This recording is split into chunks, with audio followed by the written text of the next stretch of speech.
Oke, assalamualaikum warahmatullahi wabarakatuh. Berjumpa lagi di vlog Daily Kimia. Pada kesempatan kali ini, Ustadz akan sedikit membahas tentang kelanjutan materi kita tentang asam basa. Dimana kalau kemarin kita sudah menjelaskan tentang asam basa kuat, sekarang kita akan menjelaskan tentang materi asam basa lemah plus soal dan jawabannya. Oke, saksikan di vlog Daily Kimia. Stay tune dan jangan lupa untuk like and subscribe. Oke. Marilah sebelum kita memulai pelajaran kita hari ini, mari sama-sama kita awali dengan mengucapkan lafaz basmalah. Bismillahirrahmanirrahim, agar Allah memberkahi pelajaran kita sore hari ini. Oke, kita masuk materinya. Yang pertama, asam lemah. Jadi asam lemah itu tergolong dari beberapa senyawa. Yang pertama ada senyawa asam lemah itu. Yang pertama ada CH3COH. Yang kedua ada HF. Yang ketiga ada H3PO4. Yang kelima sorean. Yang keempat ada H2S dan seterusnya. Nah, ini merupakan larut senyawa dalam kategori asam lemah. Nah, kenapa senyawa ini dikategorikan sebagai asam lemah?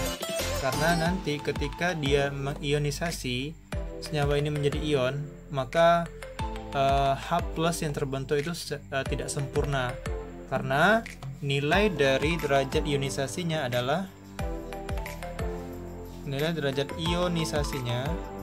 itu nilainya adalah antara 0 dan 1. Nah, jadi nilai derajat ionisasinya sangat lemah. Itu ketika dia mengionisasikan, contoh kita buat mekanisme reaksinya ya, menjadi CH3COO- ditambah dengan H+. Nah, H+ di sini dia tidak terbentuk secara sempurna, makanya dikategorikan sebagai asam lemah, ya kan? Nah, di mana nilai sebuah derajat ionisasi ini itu adalah nilai kesetimbangan. Jadi ketika dia terionisasi menjadi muatan min dan plus, itu dipengaruhi oleh sebuah kesetimbangan.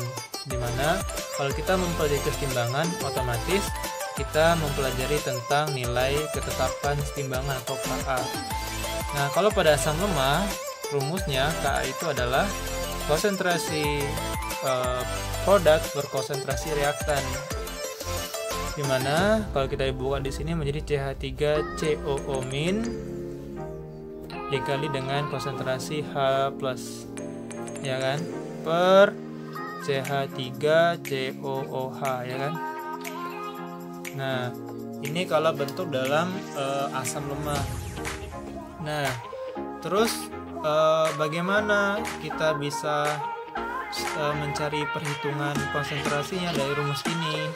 Nah, jadi selanjutnya untuk mencari perhitungan konsentrasi asam lemah atau konsentrasi H+-nya, kita masuk ke dalam yang namanya bentuk tabel.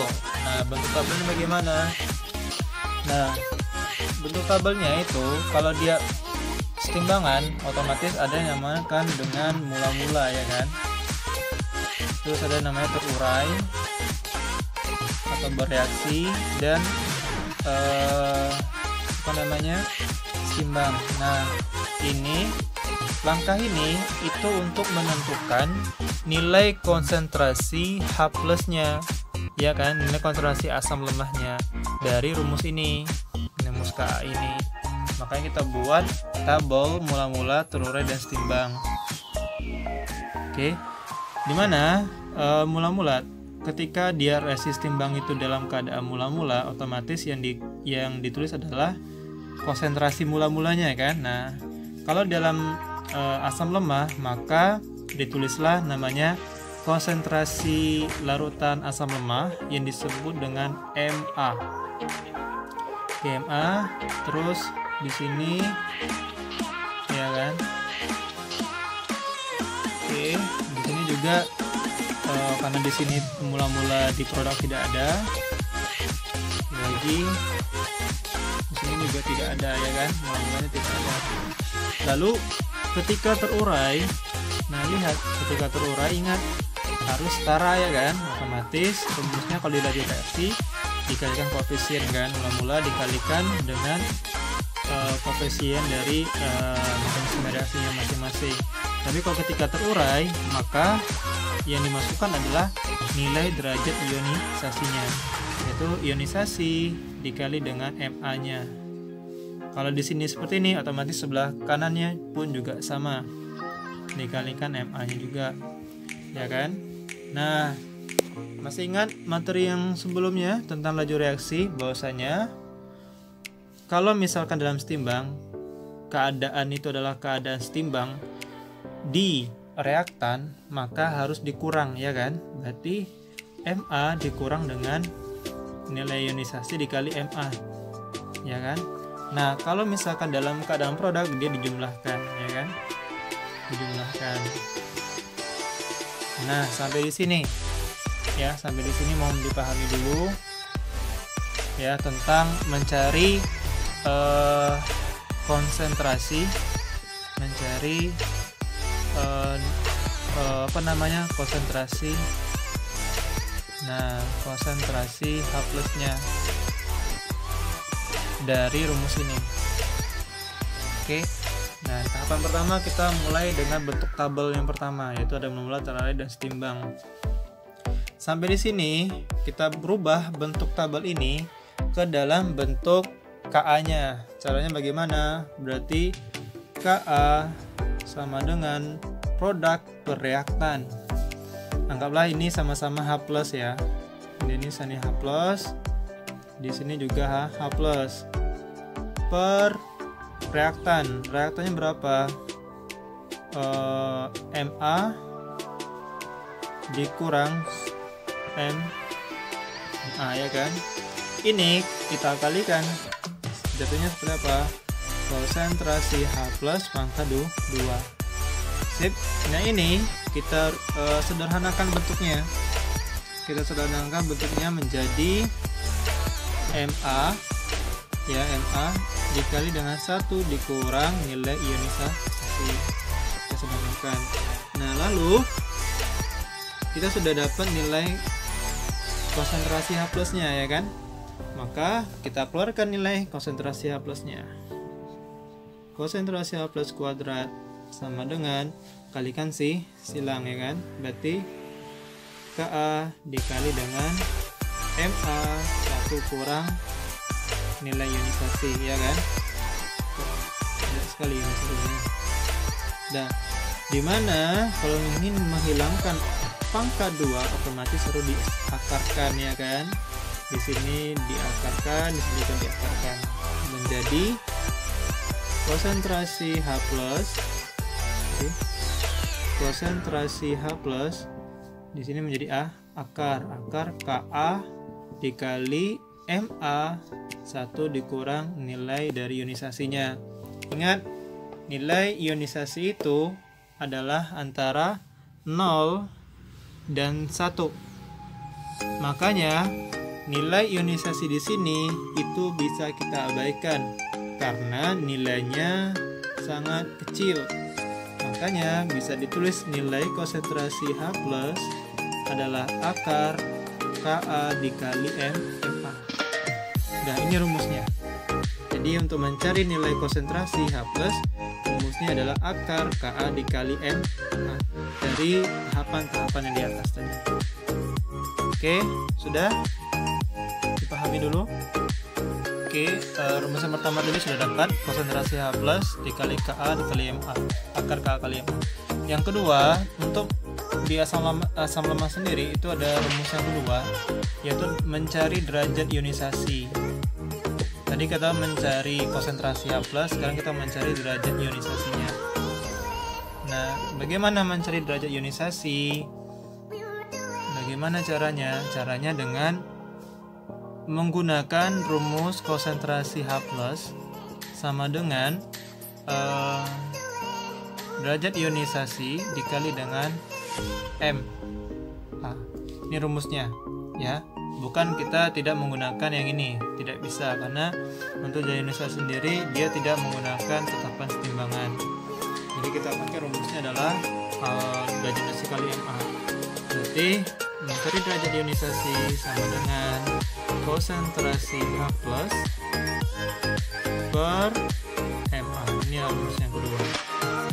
Mencari derajat ionisasi itu rumusnya konsentrasi H+ per Ma. Terus yang ketiga,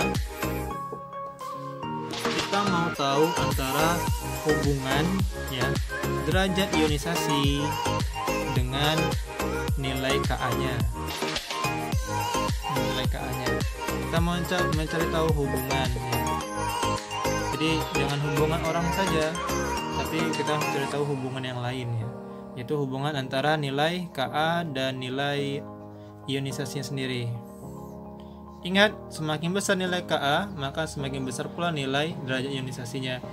Dimana untuk mencari nilai hubungan antara Ka dan nilai derajat ionisasi, kita pakai rumus yang pertama ya. Yang pertama, karena hanya hubungan ya, jadi menghubungkan. Konsentrasi H+ dikali dengan sama dengan Ka dikali Ma. Nah, jadi setelah ini kita masukkan nilai H+-nya, yaitu alfa atau derajat ionisasi dikali dengan M. Sip. Di sini Ka, akar Ka kali Ma. Lanjut. Setelah ini, nah kita pindahkan, kita kan mencari hubungan alfa juga kan. Jadi alfa di sini sama dengan otomatis di sini menjadi akar Ka kali Ma per ya Ma ya kan. Nah, karena dia mencari alfa. Ini karena ini masuk, makanya jadi akar yang jadi besar. Oke, berarti alfa ya alfa lagi derajat ionisasi sama dengan ionisasinya jelek sekali. Oke, sama dengan kita ingin menghilangkan akarnya dulu. Caranya bagaimana? Ini kita akarkan pangkat 2 sehingga akar ini habis. Oke, menjadi akar Ka dikali Ma. Di sini jadi Ma pangkat 2 ya kan. Jadi nilai alfa sama dengan atau derajat ionisasi sama dengan akar, ingat Ka ini kan Ma ini sama nih, kita balikkan ke atas, jadi pangkatnya dikurang, berarti Ma pangkat 2 Ma dikali Ma nanti pangkat 2 dikurang pangkat 1, jadi Ma ya kan. Jadi ini rumus yang kedua ya, untuk mencari derajat ionisasi. Jadi yang pertama untuk mencari derajat ionisasi sendiri rumusnya konsentrasi H per Ma.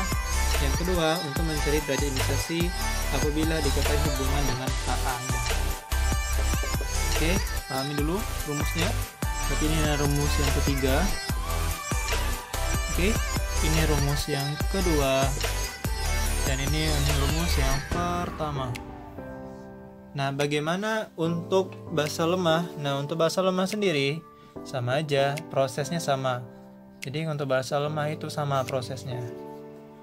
Tinggal nanti dirubah nilainya menjadi konsentrasi OH- menjadi akar K, karena di sini asam, di sini basah. Ini mayoritas basah. Oke. Yang kedua untuk H+-nya sama. Konsentrasi H+ sama dengan konsentrasi OH-, jauh nih. Konsentrasi OH- sama dengan nilai ionisasi dikali Mb. Oke. Yang ketiga ya sama aja. Oke. Derajat ionisasi sama dengan akar Kb per Mb. Tahu ini juga sambungannya menjadi derajat ionisasi sama dengan konsentrasi OH- per mMb. Sama aja prosesnya. Oke. Ini perlu diingat. Oke, ini ada soal ya, contoh soal. Cara mencarinya mudah. Pertama, antum buat diketahui dulu. Apa yang diketahui? MR ya. Tadi HCOH ini MR-nya berapa? 46. Terus dengan masanya adalah 2,3 gram. Terus volume air itu sama dengan 250 mili. Terus apalagi KA-nya, KA dari HCOH itu sama dengan 1,5 kali 10 pangkat min 4. Yang ditanya adalah konsentrasi H plusnya ya, dan persen dari HCOOH. Nah, sampai sini kita jawab ya, Gimana jawabnya? Pertama kita mencari nilai H plus. Karena di sini dia itu dalam bentuk Ka, berarti asam lemah kan? Berarti kalau mencari asam lemah, konsentrasinya bagaimana rumusnya? Yuk, berarti nilai ionisasi ya, nilai H plus rumusnya adalah akar Ka dikali Ma ya kan. Nah, sekarang Ka nya sudah diketahui ya, terus Ma nya belum. Nah, mencari Ma itu bagaimana? Cari Ma itu kan molaritas ya, berarti rumusnya adalah karena diketahui massa, berarti gram per mr dikali 1000 per volume, dimana gramnya adalah 2,3 ya, 2,3 per dikali dengan 1000. mr nya berapa? 46 dikali dengan volumenya berapa? 250 mili, ingat satunya adalah mili. Hasilnya berapa? 2,3 kali 1000 dan seterusnya, yaitu hasilnya adalah 0,2. Oke, 0,2 molar. Oke, masuk ke sini. Oke, berarti Ka nya berapa? Ka nya 1,5 kali 10 pangkat min 4 dikali dengan Ma 0,2. Kita samakan bentuknya.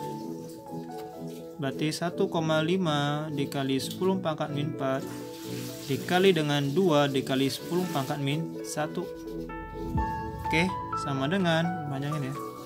Oke, sama dengan berapa? 1,5 kali 2. 1,5 kali 2.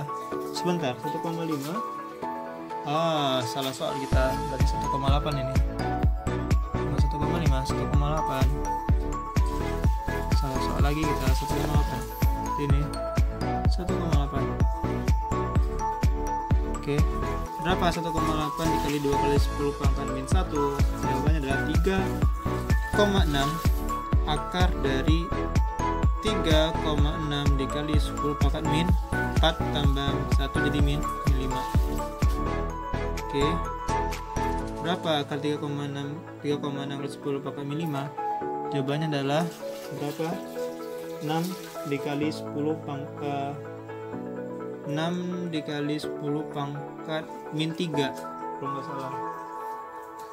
Berarti 6 dikali 10 pangkat min 3. Oke, sudah dapat konsentrasi H plusnya. Sekarang kita mencari persen HCOH nya. Caranya bagaimana mencari persennya? Nah, mencari persen HCOH ini, mencari persennya adalah HCOH ini adalah dari hasil ini. Tapi sebentar, kita ada yang lupa. Di sini ada kata-kata terionisasi. Otomatis kita cari dulu terionisasinya, baru dikasih persennya. Oke. Nah, mencari terionisasi adalah rumusnya derajat ionisasi, yaitu apa? Karena di sini yang sudah dapat adalah konsentrasi H+, maka rumusnya adalah, dan juga sudah diketahui MA-nya, maka rumusnya adalah konsentrasi H+ per MA. Berapa H+-nya? 6 kali 10 pangkat min 3 per 0,2 molar. Berapa hasilnya? Hasilnya adalah 3 kali 10 pangkat min 2. Oke, udah dapat yang terionisasi, baru kita masuk ke persennya ya. Persennya berarti 3 kali 10 pangkat min 2 dikali dengan 100. Berapa 3 kali 10 pangkat min 2 dikali 100? Yaitu ya berapa ya? 3%. Oke. Nah, ini dia hasil dari soal nomor pertama. Oke, pada ya. Sekarang Ustaz akan memberikan tugas kepada antum ya, beberapa soal yang harus antum selesaikan. Oke, ini adalah soal yang harus antum selesaikan. Cukup 2 soal aja tentang asam basa, khusus untuk asam basa lemah. Oke. 2 soal ini sama-sama menceritakan bagaimana mencari pH-nya masing-masing. Oke. Ini silakan dikerjakan di buku tugas dan Ustaz tunggu ya. Kalau sudah silakan kirim fotonya ke Ustaz. Oke, itu dulu vlog kita hari ini. Semoga bermanfaat apa yang Ustaz sampaikan. Jangan lupa selalu jaga kesehatan, selalu berdoa, dan selalu berikhtiar. Assalamualaikum warahmatullahi wabarakatuh.